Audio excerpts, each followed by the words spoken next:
जनगण मन अधिनायक जय हे भारत भाग्य विधाता। पंजाब सिंध गुजरात मराठा द्राविड़ उत्कल बंगा, विंध्य हिमाचल यमुना गंगा, उछल जलधि तरंगा। तव शुभ नामे जागे, तव शुभ आशीष मांगे, गाहे तव जय गाथा। जनगण मंगलदायक जय है भारत भाग्य विधाता। जय हे जय हे जय हे जय जय जय जय हे। जय हिंद। दोस्तों, आप सभी मुझे पहली बार इस तरह से एक सैन्य अधिकारी यानी एक फौजी के रूप में देखकर जरूर आश्चर्यचकित हो रहे होंगे, क्योंकि न ही मैंने कभी फौज में नौकरी की है और न ही फौज से मेरा कभी वास्ता रहा है। फिर इस तरह से इंडियन आर्मी के एक ऑफिसर्स की यूनिफॉर्म में मैं इस वीडियो में आप लोगों को क्या दिखाना चाहता हूँ। तो चलिए, इस रहस्य से पर्दा उठाने के लिए मैं आपको आज से 84 साल पहले दूसरे विश्व युद्ध की ओर लिए चलता हूँ। दोस्तों, सेकेंड वर्ल्ड वॉर यानी दूसरा विश्व युद्ध मानव इतिहास में सबसे ज़्यादा घातक युद्ध साबित हुआ था। 70 देशों की जल, थल व वायु सेनाएं इस महायुद्ध में शामिल थी और पूरी दुनिया दो हिस्सों में बंटी हुई थी। एक हिस्सा धुरी राष्ट्रों का तो दूसरा हिस्सा मित्र राष्ट्रों का। धुरी राष्ट्रों में जर्मनी, जापान व इटली शामिल थे, तो मित्र राष्ट्रों में ब्रिटेन, सोवियत संघ, चीन व अमेरिका प्रमुख थे। 1 सितंबर 1939 को जर्मनी द्वारा पोलैंड पर आक्रमण के साथ ही इस दूसरे विश्व युद्ध की शुरुआत हो गई थी, जो 2 सितंबर 1945 तक कुल 6 साल व 1 दिन तक लंबे चले। इस विश्व युद्ध में लगभग 10 करोड़ सैनिकों ने हिस्सा लिया था। इस युद्ध में 5 से 7 करोड़ लोगों की जानें गई थी। इस महायुद्ध के महत्वपूर्ण घटनाक्रम में आम नागरिकों का नरसंहार भी शामिल था। इस सेकेंड वर्ल्ड वॉर में मित्र राष्ट्रों की तरफ से अमेरिका ने 6 व 9 अगस्त 1945 को जापान के हिरोशिमा व नागासाकी शहरों पर परमाणु बमों से हमला करके इन दोनों शहरों को पूरी तरह से बर्बाद कर दिया था, जिसके साथ ही इस महायुद्ध का अंत हुआ और मित्र राष्ट्रों की जीत हुई। परमाणु हमले से जापान के 4 लाख से ज़्यादा आम नागरिक मारे गए थे और लाखों लोग बुरी तरह से घायल हो गए थे। इसलिए सेकेंड वर्ल्ड वॉर को मानव इतिहास का सबसे अधिक जनसंहार व घातक युद्ध कहा जाता है। आखिर इस दूसरे विश्व युद्ध की प्रमुख वजह क्या थी और इस महायुद्ध के शुरू से आखिर तक क्या क्या प्रमुख घटनाक्रम थे, उनके बारे में जानने से पहले दोस्तों, मैं आपको एक ऐसे जाबाज भारतीय सैन्य अधिकारी की वीर गाथा सुनाता हूँ, जिन्होंने सेकेंड वर्ल्ड वॉर के साथ साथ 3 बार भारत पाक यानी इंडो पाक युद्धों में हिस्सा लेकर इस देश की अनुकरणीय सेवा की थी, जिसके लिए उनकी वीरता व अदम्य साहस के लिए ब्रिटिश सरकार सहित भारत सरकार ने 11 युद्ध मेडल्स व 5 सेवा मेडल्स प्रदान कर उन्हें सम्मानित किया था। जी हाँ, मैं बात कर रहा हूँ राजस्थान के पाली जिले व जेतारन तहसील के एक छोटे से गांव टीबड़ी में 9 फरवरी 1925 को जन्मे श्री गोवर्धन सिंह जी राठौड़ की, जिन्होंने मात्र 18 वर्ष की आयु में 9 फरवरी 1943 को जोधपुर स्टेट यानी जोधपुर लांसर में रंगरूट यानी रिक्रूट के पद पर भर्ती होकर कैप्टन की रैंक तक पहुंचे थे। दोस्तों, जैसा कि 1939 में शुरू हुआ दूसरा विश्व युद्ध 1943 के आते आते चरम पर पहुंच गया था और इस समय भारत पर अंग्रेजों की हुकूमत थी। इसलिए आधिकारिक रूप से भारत ने भी दूसरे विश्व युद्ध में नाजी जर्मनी के खिलाफ युद्ध लड़ने की घोषणा कर दी थी। ब्रिटिश राज में भारत से 20 लाख सैनिक सेकेंड वर्ल्ड वॉर के लिए भेजे गए थे, जिन्होंने ब्रिटिश नियंत्रण के अधीन धुरी शक्तियों के खिलाफ युद्ध लड़ा था। इन 20 लाख भारतीय सैनिकों में एक नाम श्री गोवर्धन सिंह जी राठौड़ का भी शामिल था, जिन्होंने सेकेंड वर्ल्ड वॉर में 1943 से 1945 तक जापान, इटली व जर्मनी के खिलाफ मित्र राष्ट्रों की तरफ से युद्ध लड़ा। वे अपने युद्ध कौशल, साहस व बहादुरी के चलते मित्र राष्ट्रों की जीत में अपना भी अहम रोल निभाया। 2 सितंबर 1945 को दूसरे विश्व युद्ध की समाप्ति के बाद श्री गोवर्धन सिंह जी राठौड़ अपनी स्टेट फौज यानी जोधपुर लांसर के साथ अपने वतन को लौट आए और 1947 में देश आज़ाद होने से लेकर देश के बंटवारे के बाद पाकिस्तान के साथ लड़ी गई 3 जंगों में हिस्सा लेकर भारत की जीत में अपने अदम्य साहस व वीरता का परिचय दिया। देश की आज़ादी के बाद श्री गोवर्धन सिंह जी राठौड़ की पोस्टिंग लंबे समय तक सियाचिन ग्लेशियर व जम्मू कश्मीर में रही। 1947-48 में पाकिस्तान ने छल कपट से कबीलाओं द्वारा जम्मू कश्मीर पर आक्रमण कर दिया था, जिसको विफल करने के लिए जंग में मोर्चे पर टिकी श्री गोवर्धन सिंह जी राठौर की यूनिट राजपूत रेजिमेंट ने सक्रिय भूमिका निभाई थी। जैसा कि राजपूत रेजिमेंट भारतीय सेना की सबसे पुरानी रेजिमेंटों में से है और 18th राजपूत रेजिमेंट उनमें से एक है। दोस्तों, जिन्हें भी फौज यानी भारतीय सेना के बारे में जानकारी है उन्हें पता होगा कि राजपूत रेजिमेंट का गठन 1778 में ही हो गया था। 1778 से देश आज़ाद होने तक यानी 1947 तक राजपूत रेजिमेंट ब्रिटिश भारतीय सेना के अधीन थी और देश आज़ाद होने के बाद से राजपूत रेजिमेंट इंडियन आर्मी के अधीन काम कर रही है। हालांकि अब 18 राजपूत रेजिमेंट जिसमें कैप्टन श्री गोवर्धन सिंह जी राठौर ने अपनी सेवाएं दी थी, वर्तमान में ये 13th मैकेनाइज्ड इन्फेंट्री के नाम से जानी जाती है। इस रेजिमेंट का मुख्यालय फतेहगढ़ यूपी में है। इस रेजिमेंट का आदर्श वाक्य है सर्वत्र विजय और युद्ध में ये रेजिमेंट बोल बजरंगबली की जय इस उद्घोष के साथ सिंहनाद करती है, जिससे दुश्मन के छक्के छूट जाते हैं। इस रेजिमेंट को अब तक 1 परमवीर चक्र, 3 अशोक चक्र, 5 परम विशिष्ट सेवा मेडल्स, 7 महावीर चक्र, 12 कीर्ति चक्र, 5 अति विशिष्ट सेवा मेडल्स, 66 वीर चक्र, 20 शौर्य चक्र, 8 युद्ध सेवा पदक, 313 सेना पदक, 19 विशिष्ट सेवा मेडल्स वे 1 पद्मश्री मिल चुका है। सेकेंड वर्ल्ड वार में राजपूत रेजिमेंट के शौर्य व बलिदान ने देश की आज़ादी के बाद नौशेरा, जोजिला, खिंसर, मधुमती नदी, बेलोनिया, खानसामा और अखोरा की जंगों में भी अपनी रण कौशलता का लोहा मनवाया है। इस रेजिमेंट के कमांडरों में lieutenant general Shri Manoj Kumar Katiyar, general Shri M Cariappa व जनरल श्री वी.के. सिंह जी प्रमुख हैं। इनमें से जनरल वी.के. सिंह जी वर्तमान में मोदी सरकार में माननीय मंत्री महोदय हैं।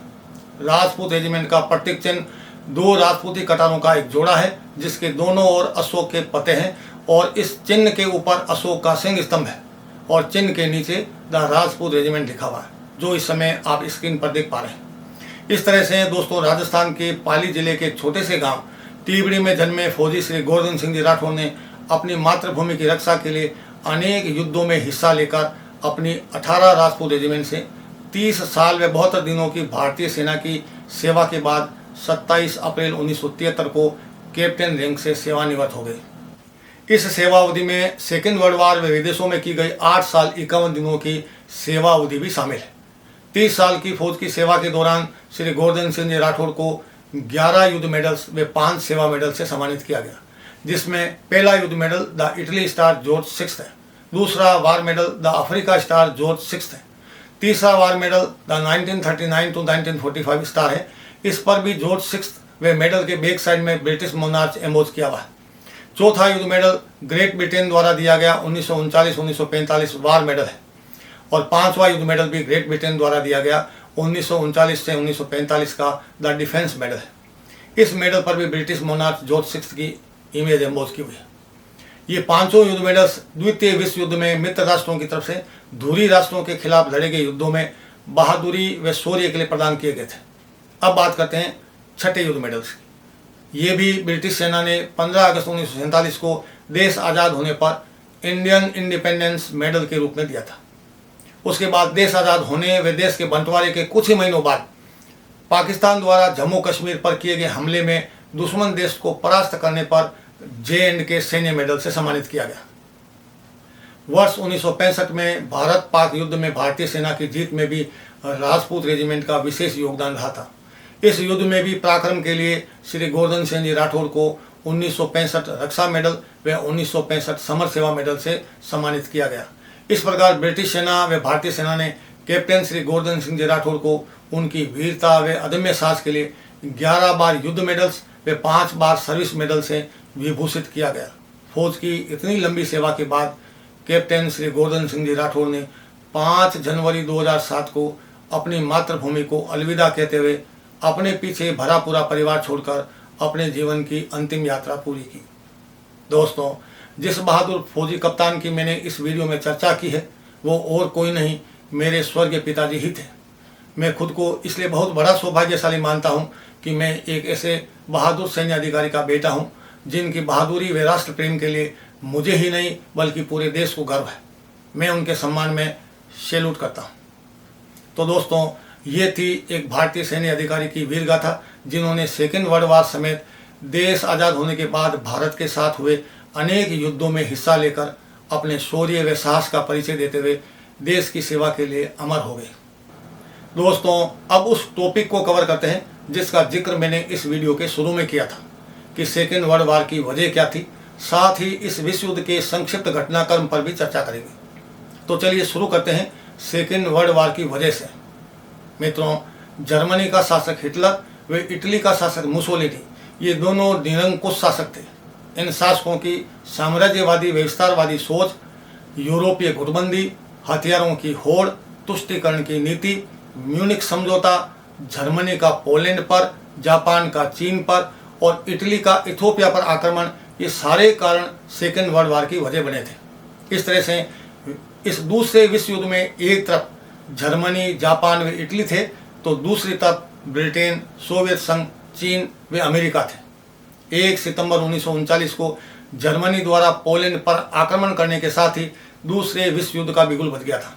उसके बाद 9 अप्रैल 1940 को जर्मनी ने नॉर्वे व डेनमार्क पर हमला कर उस पर अपना अधिकार कर लिया। जून 1940 तक जर्मनी ने बेल्जियम, हॉलैंड व फ्रांस पर हमला करके इन देशों पर भी अपना अधिकार कायम कर लिया था। मजबूर होकर फ्रांस को आत्मसमर्पण करना पड़ा। फ्रांस के बाद जर्मनी की नज़रें इंग्लैंड पर टिक गई। इस पर जर्मन सेना ने इंग्लैंड पर बम वर्षा कर हमले की योजना बनाई, लेकिन लड़ाई में जर्मनी को कोई सफलता नहीं मिली, जिसकी वजह से जर्मनी इंग्लैंड पर अपना कब्जा नहीं जमा सका।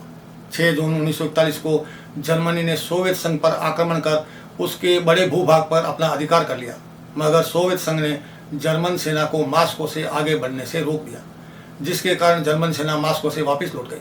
1941 में यूरोप के अलावा पूर्वी एशिया भी युद्ध की चपेट में आ गया।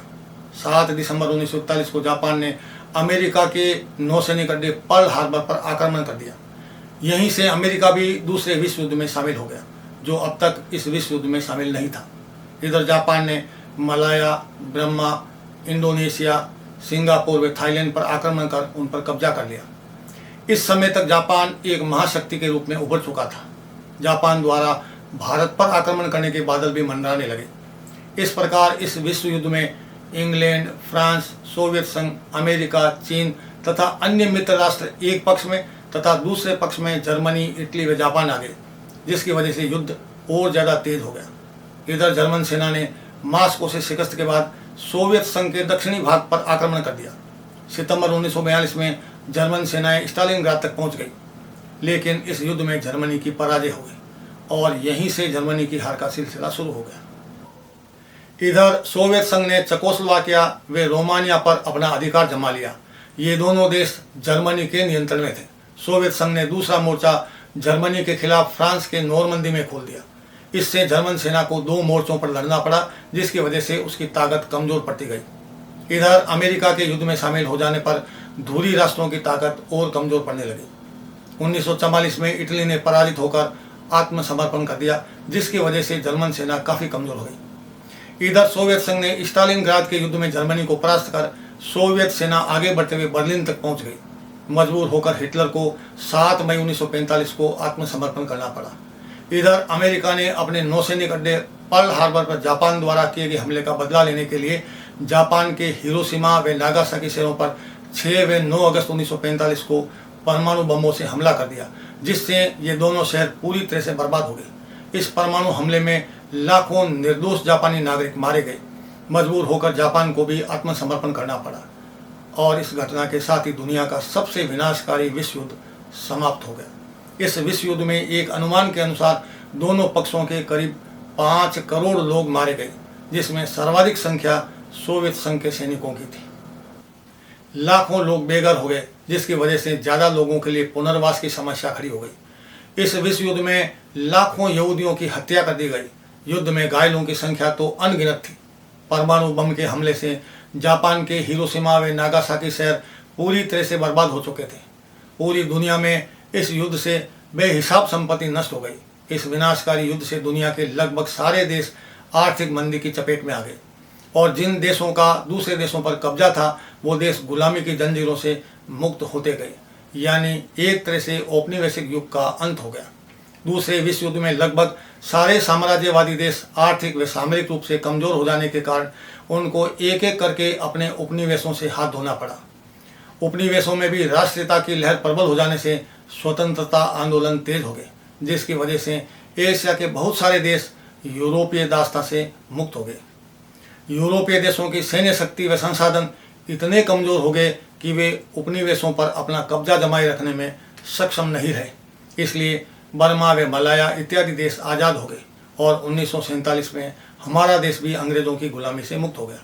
सेकेंड वर्ल्ड वार की वजह से जितनी भी फांसीवादी ताकतें थी उनका सफाया हो गया, क्योंकि इस विश्व युद्ध में धुरी राष्ट्रों की पराजय के बाद उनके बुरे दिन आ गए थे। जर्मन साम्राज्य का एक बहुत बड़ा भाग उससे छिन गया। इटली को भी अपने सारे अफ्रीकी उपनिवेश खोने पड़े। जापान को भी उन देशों को छोड़ना पड़ा जिस पर उसने अपना कब्जा जमा रखा था।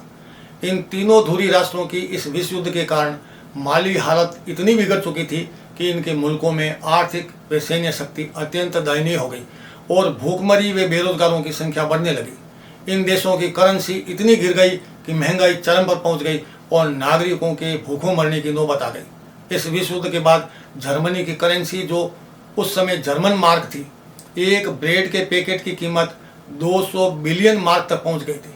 जी हाँ, 200 बिलियन मार्क की कीमत हो गई थी एक ब्रेड के पैकेट की। कमोबेश यही हालात दूसरे मुल्कों के भी थे जिन्होंने इस युद्ध में अपना सब कुछ गंवा दिया था। सच पूछा जाए तो दोस्तों, इस विनाशकारी विश्व युद्ध में जीत भले ही मित्र राष्ट्रों की हुई हो, लेकिन इस युद्ध में जीतने वाले राष्ट्र भी उतने ही घाटे में रहे जितने हारने वाले राष्ट्र, क्योंकि युद्ध में किसी भी राष्ट्र का भला नहीं होता है। नुकसान जीतने वाले व हारने वाले दोनों राष्ट्रों का होता है। अमूल्य धन की हानि होती है। इसीलिए हम सभी को दुआ करनी चाहिए कि भविष्य में अब कोई भी विश्व युद्ध न हो, वरना अब होने वाला विश्व युद्ध अत्यंत विनाशकारी, विभत्सकारी व मानव सभ्यता के लिए अंतहीन जख्म देने वाला साबित होगा। आज के लिए बस इतना ही। मिलते हैं अगले वीडियो में ऐसी ही किसी महत्वपूर्ण घटना के साथ। तब तक के लिए अपना ख्याल रखिएगा। नमस्कार, जय हिंद, वंदे मातरम।